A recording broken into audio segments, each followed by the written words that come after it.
Donc aujourd'hui, j'avais à cœur vraiment d'exhorter par rapport à la doctrine de Christ et par rapport aux enseignements et aux fausses doctrines. Parce qu'aujourd'hui, on entend beaucoup de choses et en fait, c'est vraiment dommage que nous les chrétiens en soient arrivés là. Ça ne nous surprend pas parce que ce sont des choses qui doivent arriver, mais on entend tout et n'importe quoi. Que voilà, Adam et Ève étaient chassés du paradis parce que, je sais pas, le fruit qu'ils ont pris là, c'était le péché sexuel. Ou encore d'autres qui vont dire que la fraude c'est permis et plein d'autres choses. Je dis ça parce que c'est le cas de beaucoup d'enfants qui se disent encore des enfants de Dieu. Et je dis ça pour notre honte. Je dis ça pour notre honte. Parce que nous sommes éloignés. Nous partons dans des faux raisonnements et nous ne nous attachons pas à la doctrine principale. Pourtant, la Bible est très simple et notre marche est très simple. C'est vrai qu'il y a les ministères, mais le but de notre foi, c'est de pouvoir, le but de notre course plutôt, c'est de pouvoir partir au ciel. Amen. Donc, je voudrais juste qu'on prenne dans 1 Timothée, on va prendre à partir du verset 4. Chapitre 1, verset 4. 1 Timothée 1, verset 4.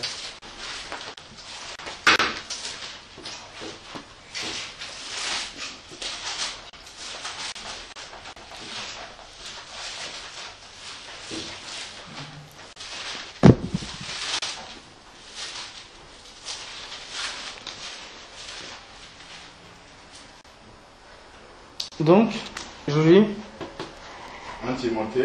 À partir du verset 4. On va prendre combien? Chapitre 1. Ouais.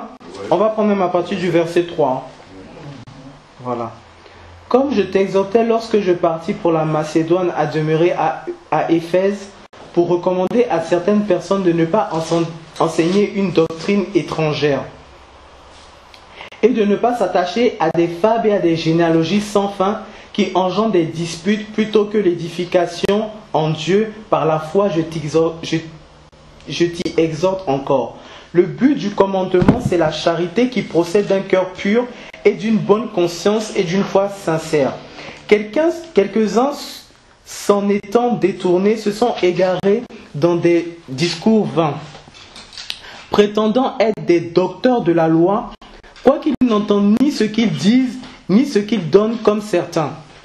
Or, nous savons que la loi est bonne pour celui qui en fait un usage légitime, et qui sait que la loi a été établie non pour les justes, mais pour les méchants et les rebelles, pour les impies, pour les pécheurs, pour les gens sans religion, les profanes, les meurtriers de père, de mère et les homicides, pour les fornicateurs, les sodomites, les voleurs d'hommes, les menteurs, les parjures et tout ce qui est contraire à la sainte doctrine, conformément au glorieux évangile de Dieu bienheureux dont la dispensation m'a été confiée. Et je rends grâce à celui qui m'a fortifié, à Jésus-Christ notre Seigneur, de ce qu'il m'a jugé fidèle en m'établissant dans le ministère. Moi qui étais auparavant un blasphémateur, un persécuteur, un homme violent, mais j'ai obtenu miséricorde parce que j'agissais par ignorance étant dans l'incrédulité. Et la grâce de notre Seigneur a surabondé en moi avec la foi et la charité qui est en Jésus-Christ. Cette parole est certaine et digne de toute confiance au monde pour sauver les pécheurs dont je suis le premier. Vous voyez, on lit toujours la parole de Dieu, mais j'ai l'impression que on lit sans comprendre. Parce qu'aujourd'hui, les gens se sont fait docteurs de la loi. Mais ils se sont fait docteurs de la loi, mais ils ont oublié ce qui était le plus important, parce que le but de tous ces enseignements, comme Paul a dit au verset 5 de ses commandements, c'est la charité, donc l'amour dans certaines définitions, qui procède d'un cœur pur et d'une bonne conscience et d'une foi sincère. Dieu, ce qu'il veut, c'est notre sincérité. Et aujourd'hui, on va cesser toujours de le dire.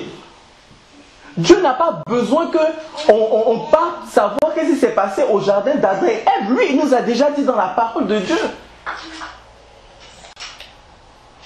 Au lieu de s'atteler toujours, au lieu de s'attacher toujours à pouvoir s'attacher à l'amour de Dieu, l'amour de Dieu, et à pouvoir s'attacher à notre foi sincère, à notre marche de tous les jours, à notre course plutôt je dirais, de tous les jours, nous nous attachons à des fables et à des généalogies sans fin.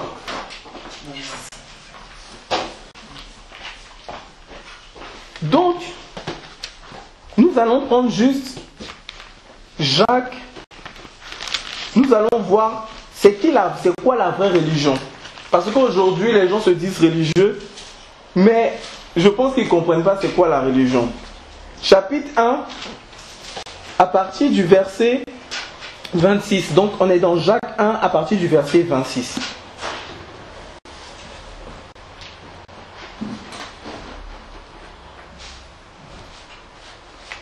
Donc, je lis. Si quelqu'un d'entre vous pense être religieux et ne tient point sa langue en bride, mais trompe son cœur, la religion d'un tel homme est vaine. La religion pure et sans tache devant Dieu notre Père, c'est de visiter les orphelins et les veuves dans leur tribulation et de se conserver pur de la souillure du monde. Voilà la religion sans pure devant Dieu. La religion, on a dit la religion pure et sans tache. On dit que Dieu va venir chercher une église sans tache. Mais vous avez vu c'est quoi qu'est-ce que Dieu appelle quelque chose qui est sans tache? Il nous l'a dit ici, c'est de visiter les orphelins et les veuves dans leur tribulation et de se conserver pur de la souillure du monde. Voilà ce que Dieu demande de nous. Dieu ne demande pas de nous qu'on soit des théologiens, parce que ce n'est plus des docteurs de la parole, mais c'est des théologiens. Des choses qui ne vont pas édifier le peuple.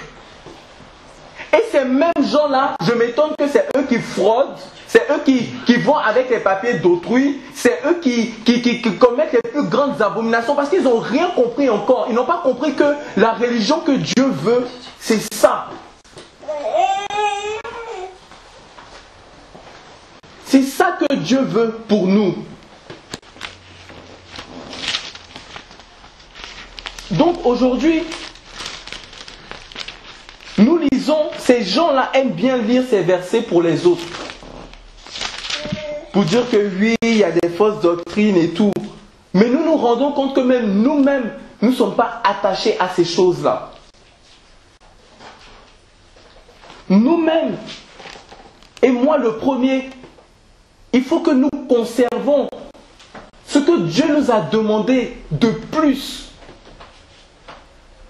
Ça veut dire que mettre en pratique sa parole. Et sa parole, ce n'est pas tous les jours facile à la mettre en pratique. Donc, nous allons juste voir. On va prendre 1 Corinthiens.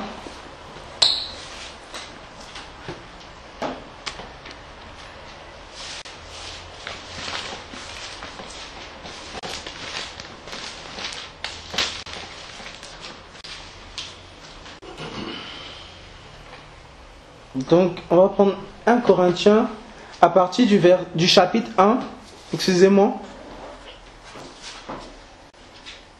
Et nous allons prendre à partir du verset 9. On dit Dieu par qui vous avez été appelés à la communion de son Fils Jésus-Christ notre Seigneur est fidèle.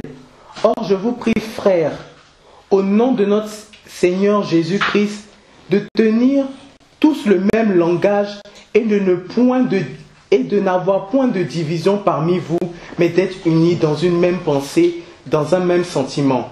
Car mes frères, j'ai été informé par ceux de chez Chloé qu'il y a des contestations entre vous. Je veux dire parmi vous, chacun dit, pour moi, je suis disciple de Paul, et moi d'Apollos, et moi de Céphas, et moi de Christ. Christ est-il divisé? Paul a-t-il été crucifié pour vous, ou avez-vous été baptisé au nom de Paul? Je veux qu'on prenne notre attention sur le verset 10. Où il dit que chacun doit tenir le même langage. Aujourd'hui, il y a trop de divisions. Et des divisions même qui n'édifient même pas, qui ne servent à rien. Divisé parce que moi je pense que Adam et Ève, le fruit défendu, c'était ça. Divisé parce que moi je dis que le parler en langue, j'ai pas le parler. Mais des choses même vraiment qui font honte. Des choses qui nous font honte. En tout cas, c'est même pas ça l'essentiel de la marche chrétienne. L'essentiel, c'est que nous croyons en un sauveur qui est venu, qui est descendu dans l'humanité pour nos péchés. Et que voilà, et après maintenant, pour d'autres choses, Dieu va nous éclairer. Mais pourquoi se diviser à cause de ça? À cause des choses qui n'en vaut même pas la peine. Et s'éloigner de la doctrine principale, qui est la doctrine de Christ.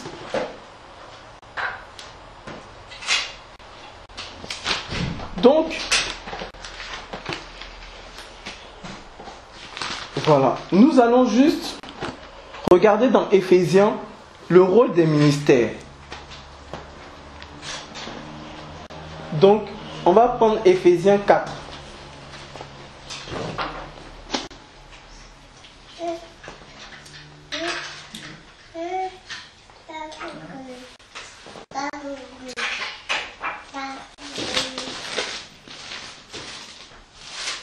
On va prendre à partir du verset 11.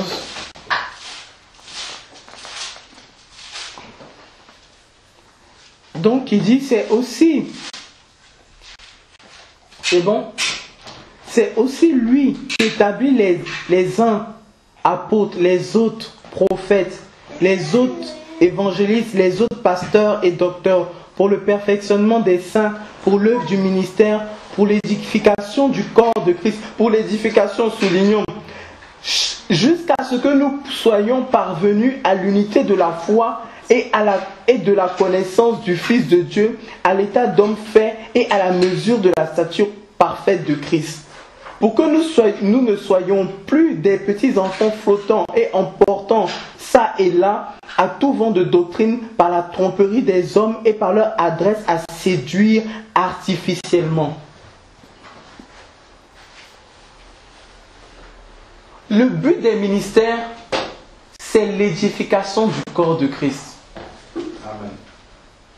Aujourd'hui, on voit un évangéliste qui est dans son assemblée et qui est seul évangéliste et c'est lui qui est le chef là-bas.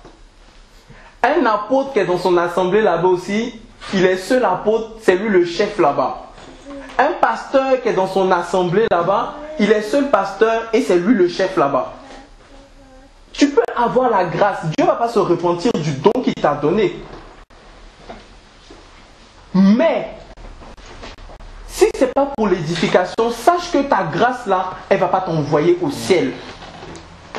Parce que dans Matthieu là-bas, il y a des gens qui ont dit, Seigneur, Seigneur, n'avons pas chassé des démons à ton nom, n'avons pas prophétisé en ton nom. Mais ceux-là, est-ce qu'ils ont été sauvés? Dieu a dit, éloignez-vous de moi, vous qui commettez l'iniquité. Parce que tu peux avoir toutes ces grâces et tu ne pratiques pas la parole de Dieu. Parce que Dieu ne va pas se repentir du don qu'il t'a donné. Dieu, il va pas, c'est pas parce que tu manifestes des dons que obligatoirement tu es avec Dieu. Donc aujourd'hui, quand on dit aux gens, sortez des bâtiments, sortez de ces abominations, les gens ne veulent pas écouter les autres. Mais si les gens sont des chefs, on voit qu'il n'y a pas l'édification du corps. n'y a pas l'édification d'un corps comme ça. Mais il faut qu'on soit l'église de famille afin que celui qui est apôtre vienne édifier le corps pour tout le monde, pour tous ceux qui sont à Paris ici.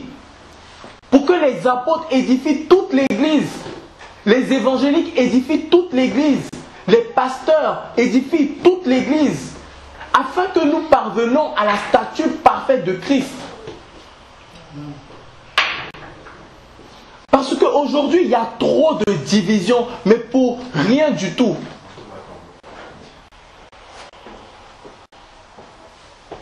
Parce que toi, tu ne crois pas que Jésus est Dieu. Mais moi, je sais qu'il y a des gens, au début de leur conversion, ils ne pensaient pas que Jésus était Dieu.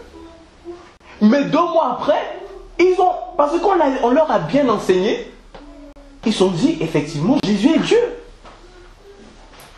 Parce que c'est des enfants de Dieu. Mais vous vous séparez pour ce genre de choses. Mais le diable vous a déjà eu. Parce que c'est lui qui crée des divisions. Le diable a déjà joué avec vous. Vous pensez que le diable, lui, c'est comme ça, il va venir, il va dire, je suis Satan, et allez, c'est moi qui vous divise. Non. On dit le malin. On dit le malin, il est rusé. Il va te regarder pendant 20 ans. Il y a une fois qui me disait, Satan, il prend son temps. Pendant 20 ans, il te regarde. Tu tournes. Dès qu'il y a une faille, hop. C'est pour ça qu'on dit que celui qui est debout, fasse attention de ne pas tomber.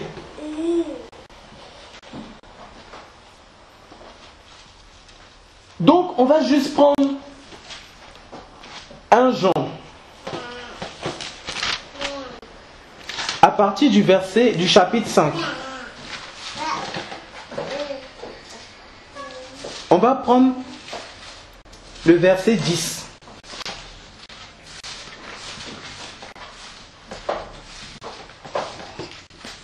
Jean 5, verset 10. Celui qui croit au Fils de Dieu a le témoignage de Dieu en lui-même. Celui qui ne croit point Dieu le fait menteur, puisqu'il n'a pas cru au témoignage que Dieu a rendu de son Fils. Et voici le témoignage, verset 11, c'est que Dieu nous a donné la vie éternelle et cette vie dans son Fils. Verset 12, qui a le Fils a la vie, qui n'a point le Fils de Dieu n'a point la vie. Voilà quelque chose au commencement. Si tu as accepté Jésus et tu ne crois pas que Jésus est Dieu, attendez que cette personne puisse grandir.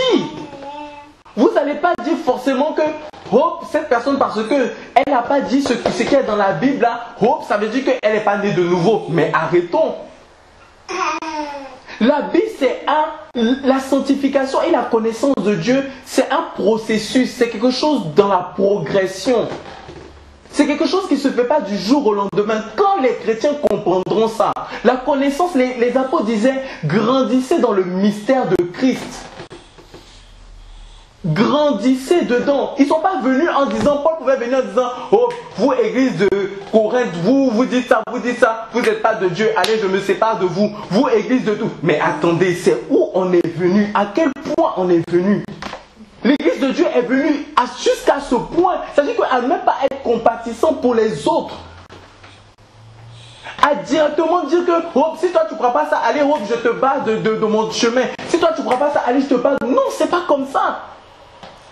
Il faut beaucoup de sagesse. Parce que Paul, il ne s'est pas levé comme ça pour dire, Dieu, est-ce que vous pensez que Dieu se lève comme ça pour dire que, les humains, vous étiez trop mauvais, donc je ne descends pas sur la terre pour vous sauver. Mais si Dieu disait ça, alors on n'allait jamais être sauvé. Mais le caractère de Christ, c'est quoi? Quand on parle de l'amour, prenons 1 Corinthiens 13, nous allons bien voir qu'est-ce que Dieu parle par rapport à l'amour.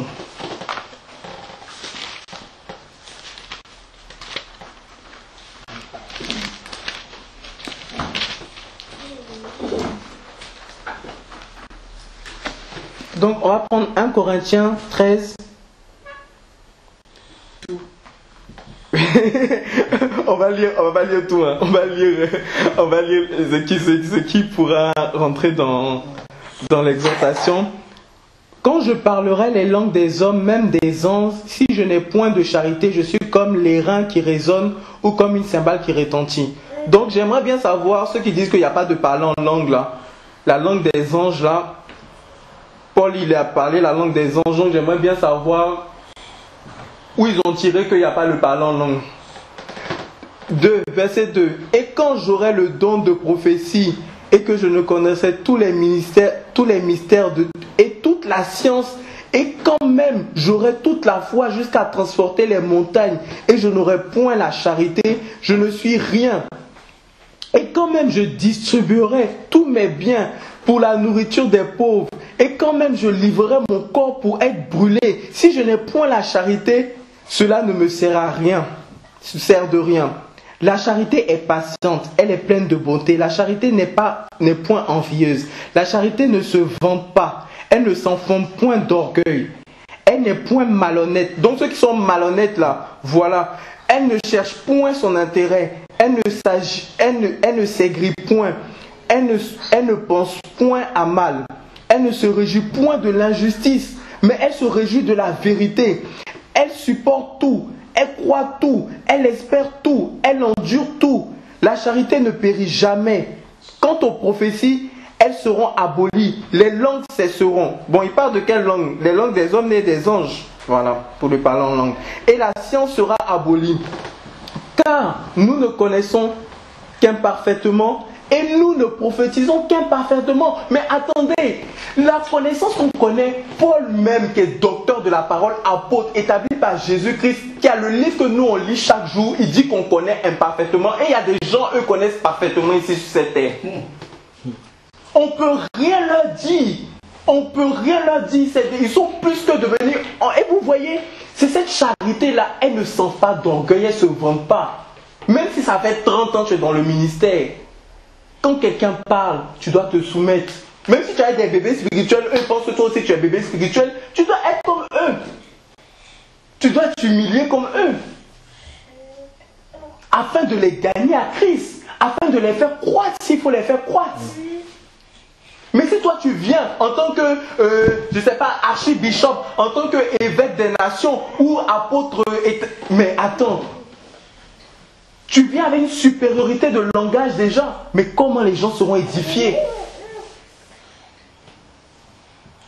Mais tu peux faire tout ce que tu veux, c'est ce que Paul a dit. Tu peux même donner aux pauvres, tu peux marcher dans la rue, donner tout ton argent aux pauvres. Chaque jour, tu peux nourrir l'église de Dieu. Mais si tu n'as pas cette vérité, cet amour-là, ce que tu fais, tu le fais en vain. Si tu n'as pas cette humilité que Christ a eue, si tu n'as pas la parole de vérité et tu te mets dans des fausses doctrines, ce que tu fais, tu le fais en vain.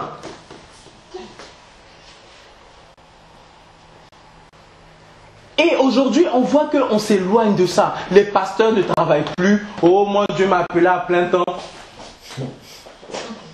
Sachant que Paul a dit à ceux qui vivent dans le désordre, de leur dire de travailler de leurs propres mains.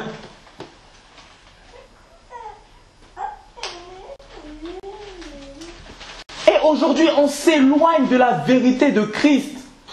Les gens se lèvent. Oh, ça dénonce par la chair.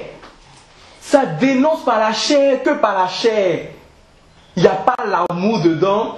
Il n'y a pas la patience dedans.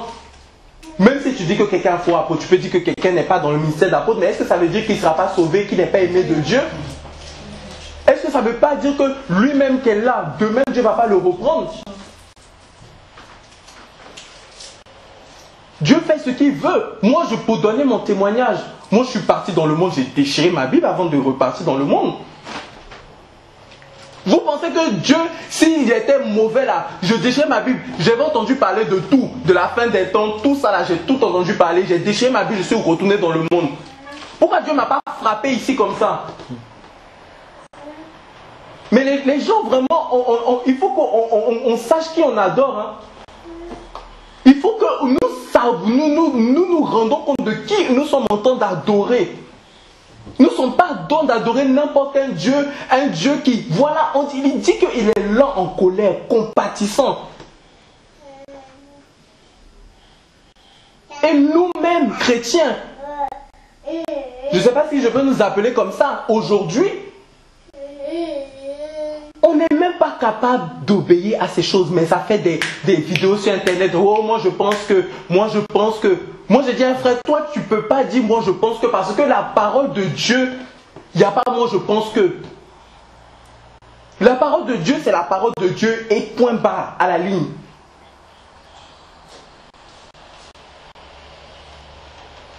Maintenant, après, on peut discuter de certains sujets de certains sujets pour être éclairés comme les apôtres avant. Je n'en disconviens pas. Mais il faut que nous assaillions la doctrine principale. On peut lire au verset 12, mais confirmer ce que... Voilà. Donc, on me dit de dire au verset 12, maintenant, nous voyons un miroir obscurement, mais alors nous verrons face à face. Maintenant, je connais imparfaitement, mais alors je connaîtrai comme j'ai connu. Donc, on va connaître tout dans sa plénitude quand Dieu va nous enlever. Nous connaîtrons tout. On va demander à Adam, on va dire, ah Jésus, est-ce que c'est vrai que Adam et Ève là-bas, c'était ça le fruit? Maintenant, Dieu va nous répondre. On va dire, oui, mais Seigneur, bon, moi je ne comprends pas, je suis retourné dans le monde 10 ans, mais la parole dit ça. On va comprendre ces choses, mais si on ne sait pas ces choses, il ne faut pas qu'on commence à s'attacher à des fausses doctrines.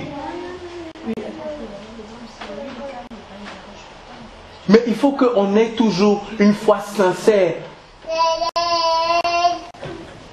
Donc, je vais prendre juste chapitre 11.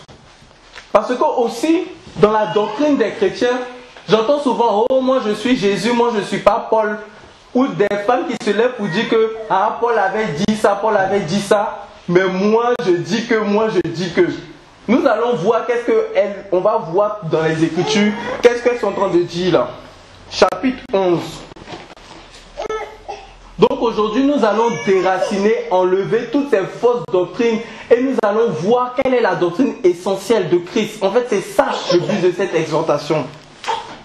Soyez mes imitateurs comme je suis aussi de Christ. C'est Paul qui parle. Frères, je vous loue de ce que vous vous souvenez de tout ce qui vient de moi et de ce que vous retenez mes instructions telles que je vous les ai données.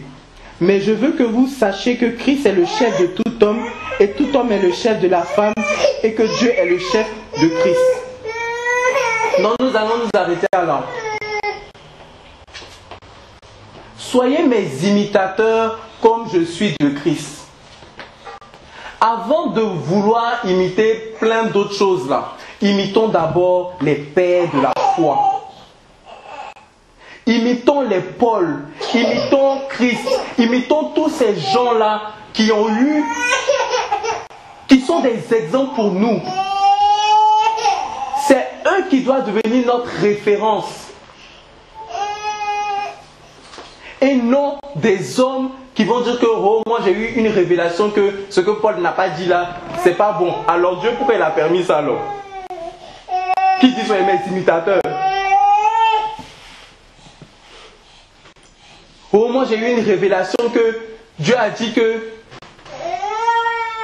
toi, la parole de Dieu dit ça, mais moi je dis que enlevons tout ça même. Mais attendez, où va-t-on? Où va-t-on?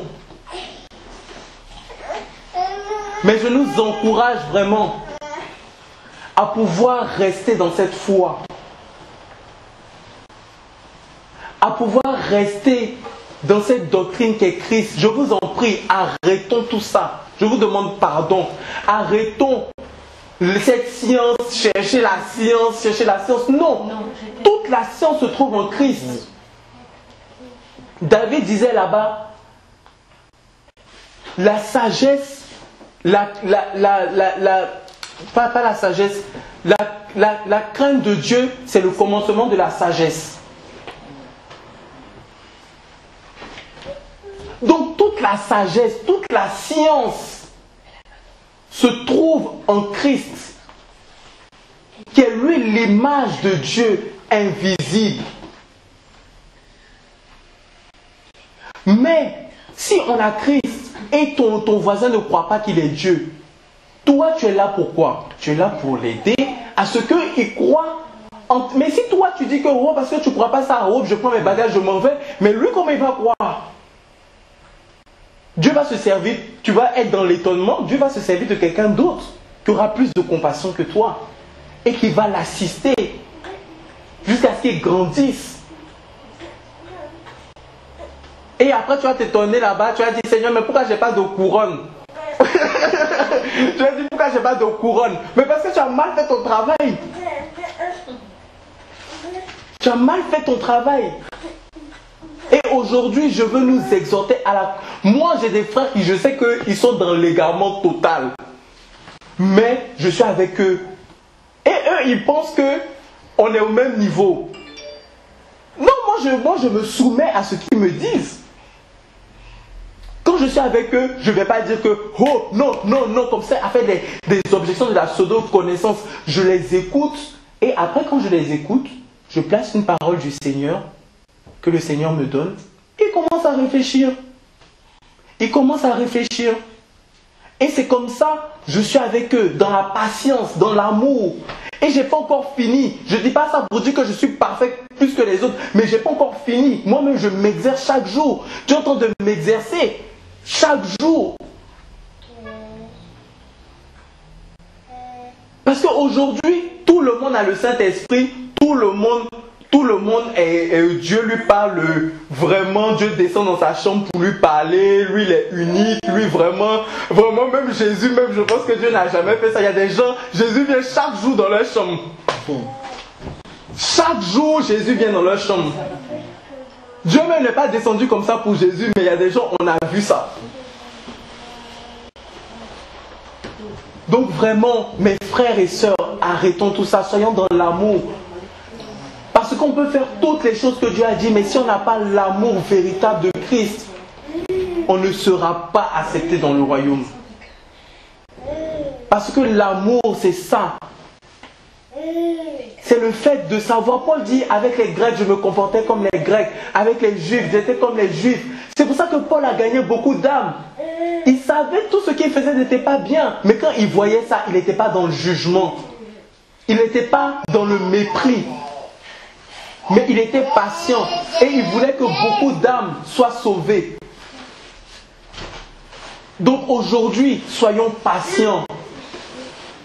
Si quelqu'un ne croit pas que la femme ne peut pas enseigner, bon, en tout cas dans l'assemblée, elle ne va pas enseigner. Mais si elle n'a pas encore la conviction, il faut rester avec cette personne-là et lui parler. Si une femme n'a pas la conviction de porter le voile, il faut rester avec cette personne. On n'a pas dit de marcher. On n'a pas dit toujours d'être avec cette personne, tout ça. Mais il ne faut pas marcher avec elle comme ça. Elle aura honte. Elle va savoir que ce qu'elle fait, ce n'est pas dans la doctrine. Mais il faut toujours... sinon, c'est fini. Sinon, comment on évangélise? On pense qu'évangéliser, c'est parti, crier chez les païens et dire que bon, maintenant quand tu viens, allez, tu fais ça, tu enlèves ça, tu enlèves ça, tu enlèves ça. Non, mes amis, c'est pas ça. Dieu, quand il est venu, Jésus est venu, il a commencé, excusez-moi de dire, à évangéliser ceux de lui-même. Voilà, il a commencé à évangéliser ses disciples, à leur parler de l'essentiel. Mais nous, on laisse ceux qui sont à côté de nous et on veut partir chercher d'autres personnes, on ne sait même pas. Et on dit à eux là, voilà, non. On ne sait pas le plan de Dieu. Dieu peut même, les faux pasteurs, les gens qui sont dans les grands churches et tout, ils peuvent se repentir. Et il y a des gens qui ont des vrais talents là-bas. Il y a des gens qui ont des vrais talents et qui sont utiles pour le corps de Christ. C'est pour ça que nous devons toujours être compatissants. Avoir toujours cet amour. Avoir toujours cet amour dans le cœur, que même si mon frère est égaré, je vais continuer à prier pour lui. Et s'il doit m'appeler, je vais l'appeler, je vais l'exhorter. Même si je ne marche pas tous les jours avec lui, je vais l'exhorter. Et je vais rendre un témoignage comme ça. Il y a un frère avec qui je parlais. J'ai rendu à Marcel, à la sœur Marcel. Un frère, je parlais de lui, toujours du voile de la femme, du matin au soir, on parlait toujours. Il criait, il criait, il criait. Un jour, j'ai parlé avec ce frère-là. Et ce frère s'est tué. Il m'a dit, Serge, je t'écoute. J'ai dit, gloire au Seigneur. Depuis le mois d'août, j'étais en train de parler à ce frère-là. Août, septembre, octobre, 2 mois. On est en train de parler. Et ce frère-là, il dit non, il m'a donné tous les arguments possibles. Et un jour, il m'a dit, je t'écoute. Après, il m'a dit, Serge, je ne dis pas que je vais partir dans ton assemblée, mais je vais voir. Dieu va me parler, je vais voir. Parce que j'étais patient, ce frère m'a maudit, m'a dit, oh Dieu va te maudire parce que toi tu dis ça, toi tu dis ça. Il avait tout ce qu'il voulait. Mais je ne me suis pas arrêté à ça. Moi j'ai dit qu'il est dans l'ignorance.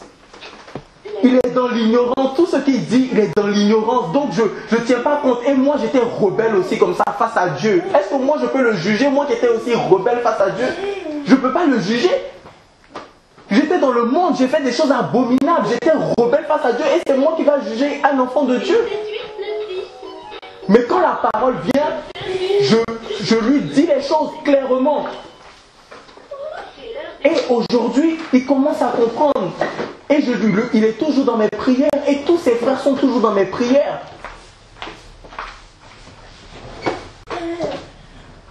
Donc vraiment, arrêtons tout ça. Arrêtons tout ça parce que Jésus revient.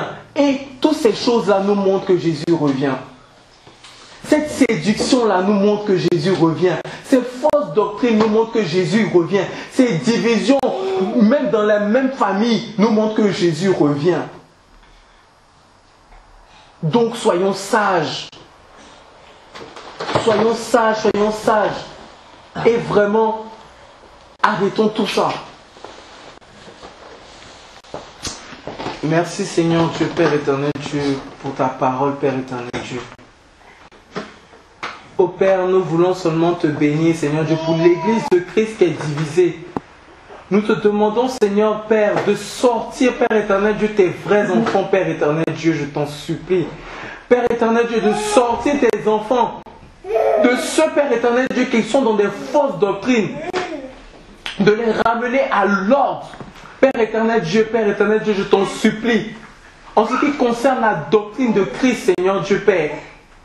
Père éternel Dieu, je te dis merci parce que, Père éternel Dieu, tu m'as montré ces choses. Et Père éternel Dieu, tu as permis que c'est moi qui dis ça, pas parce que je suis parfait, mais parce que je suis un serviteur inutile, Père éternel Dieu, Père éternel Dieu. Oh Père éternel Dieu, c'est toi qui m'as choisi, Père éternel Dieu. Je te dis merci Seigneur Dieu, merci. Aide mes frères, aide moi-même Seigneur Dieu à rester debout jusqu'à la fin. À être comme des enfants Seigneur Dieu en ce qui concerne la parole et la doctrine. Et à savoir que nous ne pouvons pas connaître parfaitement comme tu l'as dit dans ta parole. Que nous connaissons seulement que imparfaitement. Que toute la science est imparfaite. Que toute la prophétie du monde en ce moment est imparfaite. Et tout sera parfait que Père éternel Dieu dans ton royaume des cieux